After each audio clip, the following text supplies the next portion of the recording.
Naghatid ng tulong at kasiyahan ang Divilacan Police Station sa mga miyembro ng Dumagat o Agta Tribe sa isinagawang Community Outreach Program na Hope on Wheels sa Dimasalansan Village, Barangay Dimapula, Divilacan, Isabela nitong Abril 27, 2026.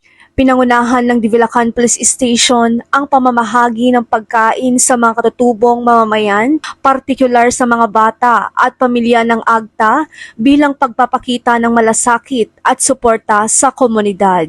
Ayon sa pulisya, bahagi ang naturang aktibidad ng kanilang patuloy na advokasya na mapalakas ang ugnayan sa mamamayan, lalo na sa mga indigenous people na naninirahan sa mga liblib na lugar na kanilang nasasakupan. Layunin din ng programa na makapaghatid ng tulong, mapalapit sa komunidad at mapanatili ang tiwala at kooperasyon ng bawat mamamayan sa hanay ng kapulisan.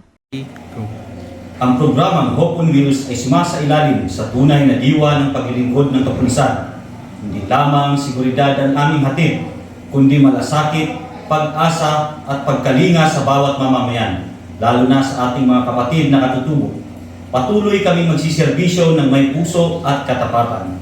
Pinuri naman ni Police Colonel Manuel Bayani Bringas, Provincial Director ng Isabela PPO, na ang naturang gawain ay kaakibat ng patuloy na kampanya ng Pambansang Pulisya ng Pilipinas sa paglilingkod sa sambayanan at pagpapalakas ng police community partnership tungo sa isang ligtas, mapayapa at maunlad na komunidad.